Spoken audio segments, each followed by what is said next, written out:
নমস্কার, আমার নাম ডক্টর রাজশ্রী ব্যানার্জি। আমি একজন সিনিয়র গাইনোকোলজিস্ট। আমি আজকে পলিসিস্টিক ওভেরিয়ান ডিজিজ বা পলিসিস্টিক ওভেরিয়ান সিনড্রোম সম্বন্ধে কিছু বলতে চাই। এই অসুখের নতুন নাম এখন হয়েছে পলি এন্ডোক্রাইন মেটাবলিক ডিজিজ বা পিএমও। কেন আমি এই সাবজেক্টটা বাছলাম, তার কারণ হচ্ছে আমাদের দেশে, শুধু আমাদের দেশে নয়, পুরো south east Asia, Bharat, Bangladesh, Pakistan, Sri Lanka, এইসব জায়গায় প্রায় প্রত্যেক 5 জন কম বয়সী মেয়েদের মধ্যে একজনের এই রোগ দেখা যায়। এই রোগ থেকে নানা রকম শারীরিক অসুবিধা তো হয়ই, এবং এর থেকে মানসিক অবসাদ বা ডিপ্রেশনও হতে পারে। আবার এটা যেহেতু একটি মেটাবলিক সিনড্রোম, সেহেতু এর সঙ্গে লিভারে ফ্যাট জমে যাওয়া, high blood pressure, high blood sugar ইত্যাদি নানা রকমের প্রবলেম ডেভেলপ করে। এই রোগে মেয়েদের কি কি অসুবিধা হতে পারে, তার মধ্যে প্রধান অসুবিধা হচ্ছে মাসিক ঠিকমতো না হওয়া। দুটি মাসিকের মধ্যে গ্যাপ বেড়ে 35 দিন বা তার বেশি হয়ে যাওয়া, অনেক সময় 4-6 মাসে কোনো মাসিক না হওয়া, আবার মাসিকের সঙ্গে পেটে ব্যথা হওয়া, এরকম নানা রকম প্রবলেম হতে পারে। যেহেতু ডিম্বাশয় থেকে ডিমটি ঠিক মতন বেরোয় না, সেহেতু এরকম অসুবিধে হয়। কোন সময় এটি শুরু হয়? যখন 12-13 বছর বয়সে মেয়েদের ব্রেস্ট ডেভেলপমেন্ট শুরু হয়, সেই সময় মাদের নজর রাখতে হবে যে মেয়ে মোটা হয়ে যাচ্ছে কিনা, মেয়ের শরীরে বা মুখে অবাঞ্ছিত লোম গজাচ্ছে কিনা, এবং মেয়ের মাসিক ঠিক মতন হচ্ছে কিনা। আবার 15 বছর বয়সের মধ্যে যদি কোনো মেয়ের মাসিক শুরুই না হয়, তখনও কিন্তু ডাক্তারের কাছে যেতে হবে। মাসিক শুরু হবার পরে প্রথম বছরে পিরিয়ড ইররেগুলার হতে পারে, কিন্তু 1 বছরের পরে কিন্তু এই প্রবলেম স্টেবল হয়ে যাবার কথা। আবার মেয়েটি কিন্তু মোটা নাও হতে পারে, একে বলে লিন পিসিও, এবং এই রোগের চিকিৎসাও একটু অন্যরকম হয়। যেহেতু ডিম্বাশয় থেকে মাসে মাসে ডিম ঠিক মতন ফুটে বেরোয় না, সেই জন্য কিন্তু বাচ্চা পেটে আসতে অসুবিধে হতে পারে। একে বলা হয় সাবফার্টিলিটি। আবার প্রেগন্যান্সি হবার পরেও গর্ভপাতের ঝুঁকি কিছুটা বেড়ে যায়, একে বলা হয় মিসক্যারেজ। আবার একটি বাচ্চা মেয়ের পক্ষে যদি তার শরীরে অবাঞ্ছিত লোম থাকে, সেটা সে মাকে বা ডাক্তারকে বলতেও কুণ্ঠিত বোধ করতে পারে। কাজেই মা বা ডাক্তারের সাহস দিয়ে বারবার প্রশ্ন করে মেয়েটির থেকে এগুলি জানা উচিত। যে কোনো সাবফার্টিলিটি বা বন্ধাত্মর চিকিৎসায় আমরা মহিলার আল্ট্রাসাউন্ড বা হরমোন টেস্ট এগুলি নিশ্চয়ই করব, কিন্তু প্রথম পরীক্ষা কিন্তু হাজবেন্ডের টেস্ট, হাজবেন্ডের সিমেন অ্যানালিসিস। এরপরেই আমরা স্ত্রী বা ওয়াইফের ইনভেস্টিগেশনের দিকে যাব। কেন এরকম হয়? তার কারণ হচ্ছে ডিম্বাশয়ের কিছু প্রবলেম, যাতে মাসে মাসে ডিমটি ফুটে না বেরোয়, এবং তার থেকে ছোট ছোট ব্রণ বা ফুসকুড়ির মতন ওভারির মধ্যে বা ডিম্বাশয়ের মধ্যে অনেকগুলি সিস্ট তৈরি হয়ে যায়। এছাড়াও ব্রেন থেকে একটি হরমোন বেরোয় যাকে বলা হয় LH বা লিউটিনাইজিং হরমোন।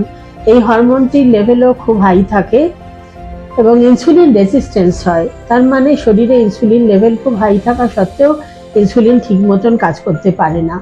এবং এরপরে আছে জিনগত সমস্যা বা জেনেটিক সমস্যা। পলিসিস্টিক ওভেরিয়ান ডিজিজ কিন্তু একটি জেনেটিক ডিজিজ। এই জন্য অনেক সময় একই পরিবারের মধ্যে মা, দুটি মেয়ে, সবাইকারই পলিসিস্টিক ওভেরি থাকতে পারে। আবার নতুন রিসার্চে দেখা গেছে একটি বাচ্চা যদি পেটে থাকার সময় বেশি পুরুষ হরমোনের সংস্পর্শে আসে বা ভ্যালপ্রোইক অ্যাসিড নামে খিচুনির একটি ওষুধের সংস্পর্শে আসে, তাহলেও কিন্তু বাচ্চার পরে এই পলিসিস্টিক ওভেরিয়ান ডিজিজ বা পিএমও হতে পারে। আমি কিন্তু এই ভিডিওতে নতুন রিসার্চের ফলে যে নতুন ডেটা বা নতুন ইনফরমেশন পাওয়া গেছে তার উপরই বেশি জোর দিয়েছি। এরপরে আমি আসি ইনভেস্টিগেশনের কথায় বা পরীক্ষা নিরীক্ষা কি করা হবে এরকম অসুবিধা হলে। তার মধ্যে প্রথমে আমি আসছি আল্ট্রাসাউন্ডের কথায়। আল্ট্রাসাউন্ডে ডিম্বাশয়ের ভেতরে বাইরের দিকে খুব ছোট্ট ছোট্ট 5 থেকে 8 মিলিমিটার ব্রণ বা ফুসকুড়ির মতো অনেকগুলি সিস্ট বা ছোট ছোট জলভরা বেলুনের মতো দেখা যায়। এই জন্যই অসুখটির এরকম নাম হয়েছে। এবং নতুন রিসার্চ বলছে যে অ্যাটলিস্ট 20 থেকে 22টি এরকম সিস্ট থাকলে তবেই তাকে আমরা সিগনিফিক্যান্ট বলতে পারি। ডিম্বাশয়ে কিন্তু বড় সিস্ট এই অসুখে দেখা যায় না। ডিম্বাশয়ে যদি বড় সিস্ট থাকে 4 সেন্টিমিটার, 5 সেন্টিমিটার, 6 সেন্টিমিটার, তাহলে কিন্তু অন্য কোনো রোগের কথা ভাবতে হবে। এবার এরপরে আমরা চলে আসি এর সঙ্গে জরায়ুর যে লাইনিং আছে, এন্ডোমেট্রিয়াম যাকে বলে, সেটিও মোটা হয়ে গেছে কিনা সেটা দেখতে হবে। স্পেশালি একটু বয়স্ক মহিলাদের ক্ষেত্রে, যাদের আমরা ট্রান্সভেজানাল আল্ট্রাসাউন্ড বা ইন্টারনাল আল্ট্রাসাউন্ড করতে পারি, তাদের জন্য এটা দেখা দরকার আছে। এছাড়াও কিছু ব্লাড টেস্ট আমাদের করতে হয়।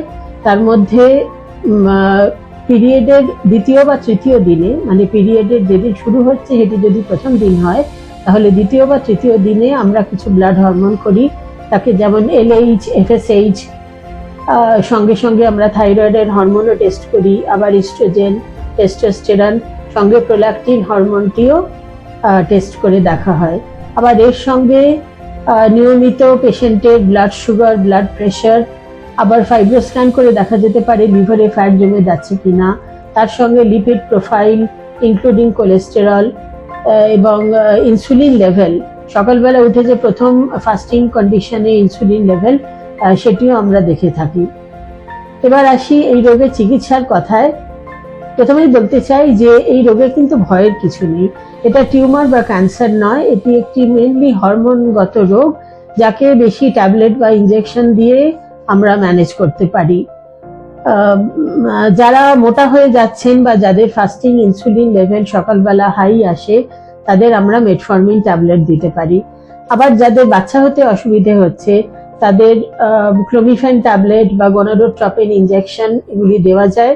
এই রোগে, এই PMO বা PCO রোগে কিন্তু গনোডোট্রপিন ইনজেকশন একটু সাবধানে দিতে হয়, না হলে ডিম্বাশয়গুলি সাইজে খুব বড় হয়ে যেতে পারে এবং পেটে জল জমতে পারে, সঙ্গে পেটে ব্যথা, একে বলা হয় হাইপারস্টিমুলেশন সিনড্রোম। যাদের বন্ধ্যাত্বজনিত সমস্যায় গনোডোট্রপিন ইনজেকশন বা ক্লোমিফেন ট্যাবলেটে কাজ হচ্ছে না, তাদের একটি অপারেশন করা যায়, একে বলে ল্যাপারোস্কোপিক পলিসিস্টিক ওভেরিয়ান ড্রিলিং।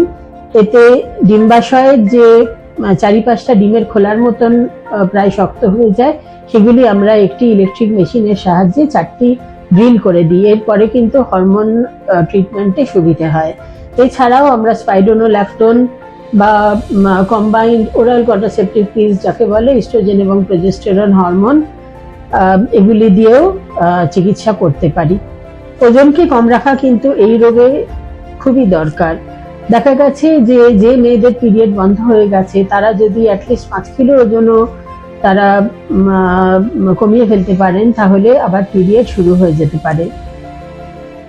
অবাঞ্ছিত লোমের সমস্যার জন্য থ্রেডিং, শেভিং ইত্যাদির সঙ্গে এখন লেজার ট্রিটমেন্টেও খুব ভালো কাজ পাওয়া যায়, স্পেশালি ND/YAG লেজার। আবার এর সঙ্গে ব্লাড কোলেস্টেরল বা অন্য লিপিড প্রোফাইল এবং সুগারের মনিটরিংও দরকার। আর আরেকটি লক্ষ্য রাখতে হবে জরায়ুর লাইনিং এর দিকে। জরায়ুর লাইনিং যদি মোটা হয়ে যায়, যাকে এন্ডোমেট্রিয়াল হাইপারপ্লেসিয়া বলে, তার সঙ্গে জরায়ুর ক্যান্সারের রিস্কও খুব সামান্য পরিমাণে বেড়ে যায়। এগুলির খুবই সহজে ডাক্তারের কাছে বারবার গিয়ে এবং নানা রকম পরীক্ষা নিরীক্ষা করে এগুলোকে ম্যানেজ করা সম্ভব। পলিসিস্টিক ওভারি ডিজিজ থাকলে কিন্তু ভয়ের কিছু নেই, কিন্তু নিয়মিত ডাক্তারের কাছে গেলে এর খুবই ভালো চিকিৎসা সম্ভব। নমস্কার, থ্যাংক ইউ।